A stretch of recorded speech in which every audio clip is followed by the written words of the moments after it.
Once again, we get another murder by an Afghan national in this country. This time was a dog walker who died just walking his dog, minding his own business, and this Afghan just walks right up to him and stabs him repeatedly. I can't even show a video on here. It's that horrific. 2 of us were injured.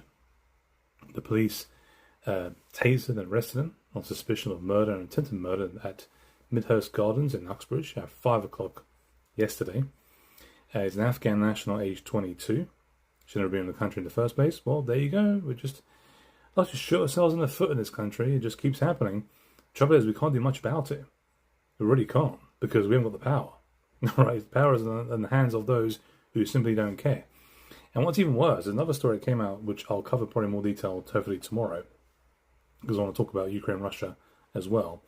On the BBC, backlash over plans to house 300 asylum seekers at Inverness Barracks in Scotland. Okay, it's quite a lengthy article, but there's a part of it which took me by surprise, but I shouldn't be surprised by this, quite frankly, was when I started speaking to some residents close by. And one of them was actually this one called Courtney Wilson, a full-time mum who lives near the barracks, said, quote, "I've not got huge concerns. We'll see what happens and go from there, as long as everyone stays friendly and keeps the peace."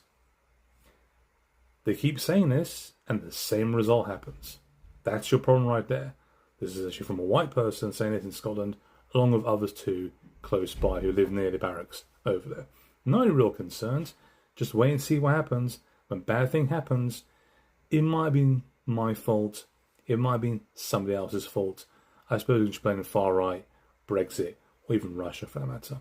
What's tiring about this is that, and I've said this many times to people in the past, it is useless speaking to those guys on the opposite side because they have the exact same response every time this happens.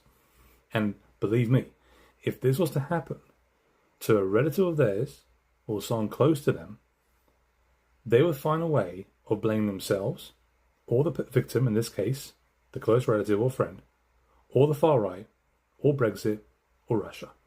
They'll never blame the perpetrator. For them to do that, which means they go against their own belief system, in the idea that everybody can be good. That's what we're facing today, is truly a battle, good versus evil. And we can't do anything about it until we get power. Hopefully, we can get that sooner rather than later.